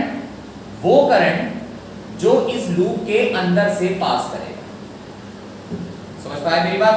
दोबारा से मैं कुछ करता हूं। मान लीजिए कि मेरे हाथ में जो ये मेरा कड़ा है, मान लीजिए ये मेरी क्लोज लूप है और इस क्लोज लूप के ऊपर मैंने क्या करना है? मैग्नेटिक फील्ड का इंटीग्रेशन करना है ना। किसी भी शेप का हो सकता है, किसी भी साइज का हो सकता है, नॉट नेसेसरी कि सर्कुलर हो। मैं बनाऊंगा हर बार सर्कल और हमेशा सर्कल नहीं होगा। तो इसके ऊपर मेरे को मैग्नेटिक फील्ड का इंटीग्रेशन करना है। तो मैंने क्या करा, इस लूप के अंदर से जितना करंट जा रहा है, मान लीजिए एक वायर ऐसे जा रही है इस लूप के अंदर से, ऐसे एक वायर पास कर रही है, तो इस वायर का जितना भी करंट होगा, जितना भी करंट, उस करंट को किससे मल्टीप्लाई कर देंगे? म्यू नॉट से। और जो वैल्यू आएगी वही वैल्यू इस इंटीग्रेशन की। समझ में आ गई बात? तो एक बार मैथमेटिकली लिखता हूं कि मैग्नेटिक फील्ड का जो लाइन इंटीग्रेशन होता है, ऐसे लिखते हैं उसे। मैग्नेटिक फील्ड का जो लाइन इंटीग्रेशन होता है ऐसे लिखते हैं, this is equal to mu naught into I. और आई क्या है? आई वो करंट है जो इस लूप में से पास कर रहा है। बात समझ में आई? हाँ या ना मुन्ना? चलिए एक बार पहले स्टेटमेंट पढ़ लीजिए, क्या मैंने तुम्हें यही लिखवाया है या कुछ और लिखवाया है? पहले एक बार स्टेटमेंट पढ़ लीजिए, एक बार पहले स्टेटमेंट पढ़ लीजिए, क्या आपको यही लिखवाया गया है या कुछ और लिखवाया गया है?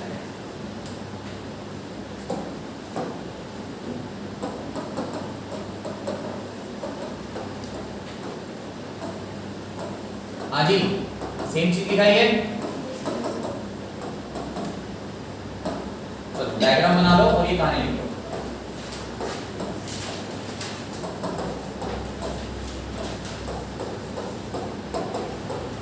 चलो डायग्राम बना लो और ये कहानी लिखो।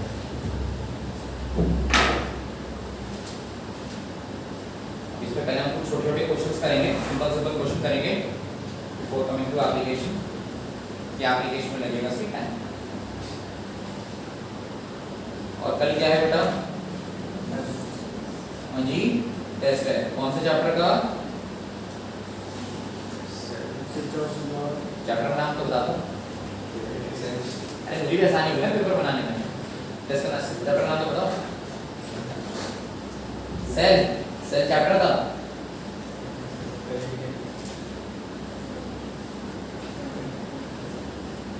चलो तुम चैप्टर का नाम बता दो, 2-2 मार्क्स में पैसे दे दूंगा, वैसे भी कर दूंगा।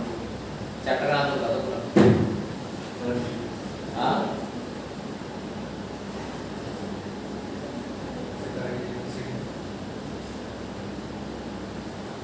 करंट इलेक्ट्रिसिटी तो यूनिट टेबल है, और उसमें से एक चैप्टर का टेस्ट तो हो चुका है, एक चैप्टर का टेस्ट मेरा भाई हो चुका है। अब बता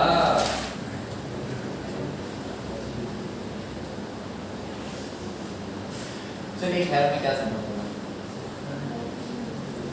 मैंने तुम्हें प्यार मोहब्बत से हर तरीके से समझा लिया। अब तो तुम्हें पेरेंट्स और पीटीएम में टीचर ही समझाएंगे, मैं तो समझा चुका। अच्छा सच्ची बताना, लास्ट टाइम तुमने घर में फिजिक्स कब पढ़ी थी? कितने दिन हो गए? भाई मुझे तो पता चलना चाहिए ना, भाई डॉक्टर को तो पता होना चाहिए ना कि उसका पेशेंट कैसा है, घर में कैसा है, दवाई ले रहा है नहीं ले रहा, उसे तो पता चलना चाहिए ना। ताकि उसे एटलीस्ट ये तो बताओ कि इसकी दवाई भी तो खोटनी नहीं, बताओ। लास्ट टाइम तुमने फिजिक्स कब पढ़ी थी?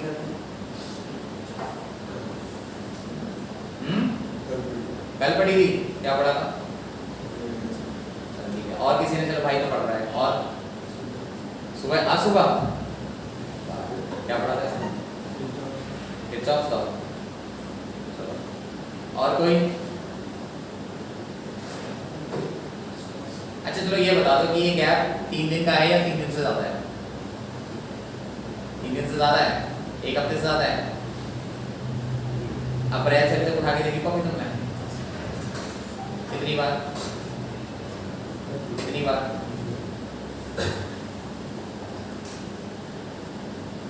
इंटरेस्ट नहीं है तुम्हारा फिजिक्स पढ़ने में? सही बताना, सच बताना, देखो जो बात सच है सच बताओ। बिल्कुल इंटरेस्ट नहीं है तुम्हारा फिजिक्स पढ़ने में? अबे है कि नहीं? क्या है? इंटरेस्ट है तो नॉन इंटरेस्टिंग सब्जेक्ट कौन कैसे होते हैं फिर बताना जरा। मैथ्स नॉन इंटरेस्टिंग है, चलो कोई बात नहीं, वो तो मैं तो कह रहा हूँ अगर तुम्हें इसमें इंटरेस्ट आ रहा है, चलो वो तो तुम लीवा खुद ही कर लो, है ना, बट कर लो जितनी मर्जी मेरी, मुझे पता है तुम्हारा कितना इंटरेस्ट है कितना नहीं है ना। मैं तो ये कह रहा हूँ कि अगर फिजिक्स में तुम्हारा इंटरेस्ट है और तब तुम्हारा ये रिएक्शन फिजिक्स के लिए, तो सोचो मैं तो सोचा भगवान जो नॉन इंटरेस्टिंग सब्जेक्ट होता होगा तुम्हारा, और उसमें टीचर के लिए क्या मुसीबत होती है तुम्हें पढ़ाना।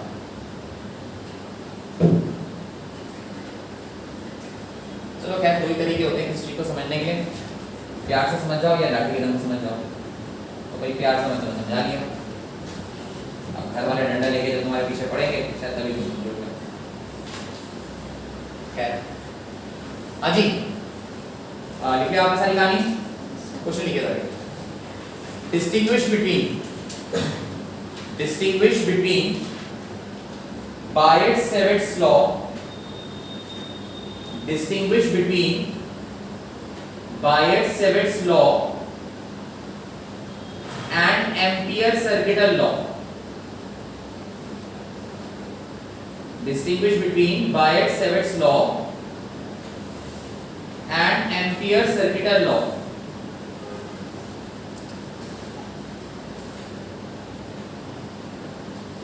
हाँ जी, किस किस में आपको डिफरेंस करना है बताइए।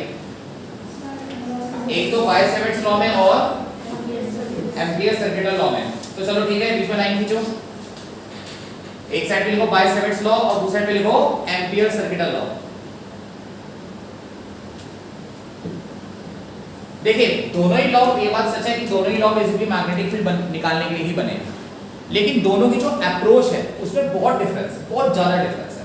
जैसे पहला डिफरेंस समझो, जो बाय-सेवर्ट्स लॉ है उसमें जो फॉर्मूला होता था वो dV करके होता था, जबकि एम्पियर सर्किटल लॉ में जो फॉर्मूला है वो इंटीग्रेशन B डॉट dl करके है। मतलब बाय-सेवर्ट लॉ में जो मैग्नेटिक फील्ड आप निकालते हो आप डिफरेंशियल फॉर्म निकालते हो, मतलब डिफरेंशिएशन में आपको देख के होती है और आपको इंटीग्रेट करके आंसर निकालना होता है, जबकि यहां मैग्नेटिक फील्ड जो दे रखी है वो आपको इंटीग्रल फॉर्म में दे रखी है, ऑलरेडी इंटीग्रेशन दे रखा है, आपको बस सॉल्व करना है। बात समझ में आ गई? तो पहले की जो अप्रोच है वो डिफरेंशियल फॉर्म है, दूसरे की जो अप्रोच है वो इंटीग्रल फॉर्म है। डिफरेंशियल फॉर्म किसकी है? बाय-सेवर्ट लॉ की। इंटीग्रल फॉर्म किसकी है? एम्पियर सर्किटल लॉ की।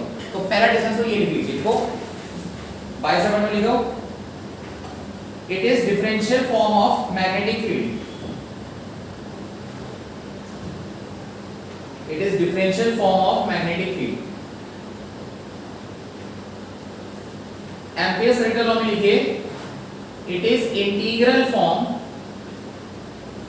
It is integral form of magnetic field. It is integral form of magnetic field. ठीक, दूसरा डिफरेंस देखिए, जो बाय-सेवर्ट्स लॉ है ये हमारा बेस है on the principle of magnetism. ये मैग्नेटिज्म के प्रिंसिपल पे बेस है, मतलब बाय-सेवर्ट लॉ में हमें इस बात से कोई मतलब नहीं है कि मैग्नेटिज्म कहां से आया। मैग्नेटिज्म कहीं से भी आ सकता है, चाहे वो मैग्नेट की वजह से आए, चाहे वो करंट की वजह से आए, चाहे वो मूविंग चार्ज की वजह से आए, हमें उससे मतलब नहीं है। हमारा मतलब है कि जो मैग्नेटिज्म है बस उसको कैलकुलेट करना है, जो मैग्नेटिक फील्ड है उसको कैलकुलेट करना है। ये अप्रोच हमारी किसमें होती है? Bye-Savart's law. जबकि एम्पियर सर्किटल लॉ जो है ये हमारा बेस होता है ऑन इलेक्ट्रोमैग्नेटिज्म। इलेक्ट्रोमैग्नेटिज्म मतलब वो मैग्नेटिज्म जो इलेक्ट्रिसिटी की वजह से आता है। समझ में आ गई बात? तो एम्पियर सर्किटल लॉ जो है वो मैग्नेट के लिए काम नहीं करेगा। क्यों नहीं करेगा? क्योंकि मैग्नेट में इलेक्ट्रोमैग्नेटिज्म नहीं होता। मैग्नेट के लिए अपनी मैग्नेटिज्म मैग्नेटोस्टैटिक प्रॉपर्टी होती है। तो एम्पियर सर्किटल लॉ सिर्फ इलेक्ट्रिसिटी से पैदा होने वाले मैग्नेटिज्म को कैलकुलेट करेगा, जबकि बाय-सेवर्ट लॉ क्या है? सारे मैग्नेटिज्म को कैलकुलेट करेगा, चाहे वो करंट से पैदा हो, चार्ज से पैदा हो या मैग्नेट के खुद अपनी इंटरनल प्रॉपर्टी से पैदा हो। बात समझ में आ गई? ठीक है, तो बाय-सेवर्ट लॉ में लिखेंगे, लिखो it is based on principle of magnetism. It is based on principle of magnetism. Magnetism के प्रिंसिपल पे बेस्ड है। कौन? Bye-Savart's law. जबकि एम्पियर सर्किटल लॉ में वो it is based on principle of electromagnetism. It is based on principle of electromagnetism. दो difference clear है? अच्छा, अब तीसरा डिफरेंस समझिए। जो बाय-सेवर्ट्स लॉ है हमारा ये एसिमेट्रिक केसेस के लिए भी वैलिड है। किसके लिए वैलिड है? एसिमेट्रिक स्पेलिंग गलत हो गई। एसिमेट्रिक केसेस के लिए भी वैलिड है, जबकि जो एम्पियर सर्किटल लॉ है ये सिर्फ सिमेट्रिक केसेस के लिए वैलिड है। अब तुम कहोगे दोनों में डिफरेंस क्या है? डिफरेंस समझो।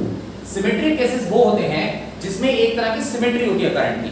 जैसे एग्जांपल के तौर पे मान लीजिए मेरे पास एक सिलेंडर है, अब सिलेंडर में मैं करंट फ्लो करवा रहा हूं, तो क्या होगा कि मान लो यहां भी 1 एम्पीयर करंट है, इस साइड से भी 1 एम्पीयर करंट है, यहां से भी 1 एम्पीयर करंट है, यहां से भी 1 एम्पीयर करंट है। तो यहां पे क्या है? एक तरीके की सिमेट्रिक डिस्ट्रीब्यूशन है, मतलब बराबर बराबर जो है करंट डिवाइड हो रहा है। तो इसके लिए आप क्या लगा सकते हो? इसके लिए आप लगा सकते हो एम्पियर सर्किटल लॉ। जहां भी सिमेट्रिक डिस्ट्रीब्यूशन होता है वहां एम्पियर सर्किटल लॉ लगा सकते हो। पर अगर इसी सिलेंडर में कहानी ऐसी हो जाती कि एक तरफ करंट होता 2 एम्पीयर, एक तरफ करंट होता 3 एम्पीयर, इधर बीच में करंट होता 0.5 एम्पीयर, तब भाई साहब भूल के भी आप यहाँ पे एम्पियर सर्किटल लॉ नहीं लगा सकते थे। तब आपको क्या लगाना पड़ता? Bye-Savart's law. क्योंकि बाय-सेवर्ट्स लॉ हर चीज, बाय-सेवर्ट्स लॉ क्या करता है? छोटे से छोटे एलिमेंट की मैग्नेटिक फील्ड निकालने की कोशिश करता है। अब चाहे उसमें करंट कांस्टेंट हो या चेंजिंग हो, वो सबकी मैग्नेटिक फील्ड निकालेगा। पर एम्पीयर सर्किट लॉ ऐसा नहीं करता। एम्पीयर सर्किट लॉ पूरे कंडक्टर को एक साथ कंसीडर करता है। बात समझ में आ गई है ना? अभी शायद शब्दों में मैं ज्यादा बेटर ना समझा पाऊं, डेरिवेशन करके ही समझा पाऊंगा कि सिमेट्रिक और एसिमेट्रिक में क्या फर्क है। ठीक है, तो लिख लो लास्ट केस है, सॉरी लास्ट पॉइंट है, देखो बाइसेक्टर लिखो, it is valid for both, it is valid for both symmetrical and asymmetrical, symmetrical and asymmetrical current distribution, symmetrical and asymmetrical current distribution। दूसरी साइड क्या लिखोगे? valid for only symmetrical current distribution, valid for only symmetrical current distribution।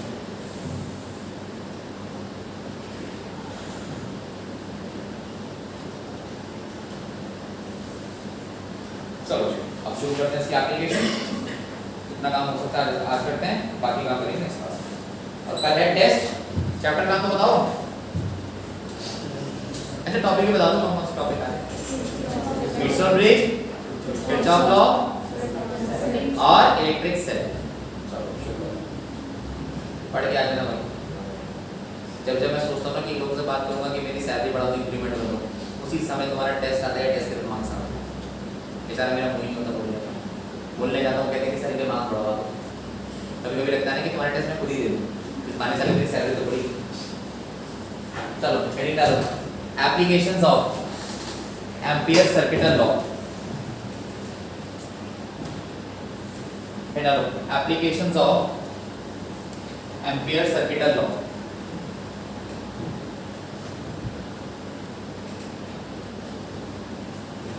First application लिखो,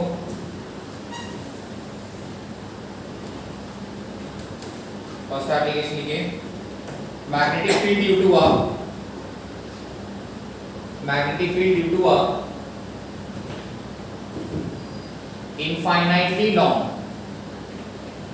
infinitely long current carrying straight conductor, magnetic field due to a infinitely long current carrying straight conductor। ठीक है जी, अब पहले इसमें कहानी लिख लीजिए, आज कहानी हो पाएगी फिर डेरिवेशन बड़ा इसका। लिखो, consider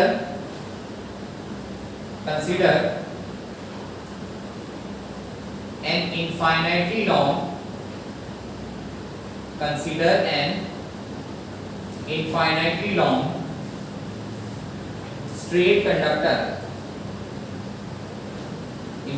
long straight conductor, xy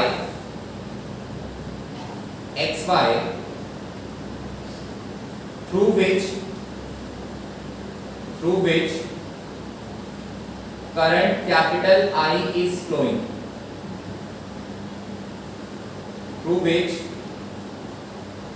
current capital I is flowing। ठीक है, 19 को consider a closed circular path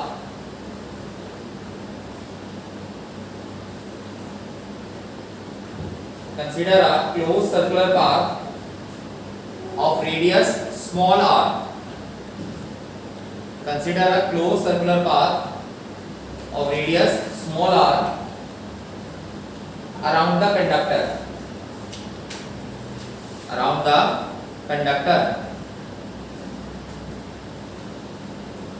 and dividing the closed path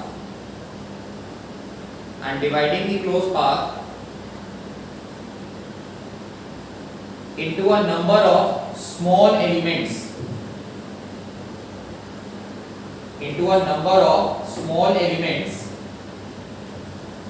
of length dl each,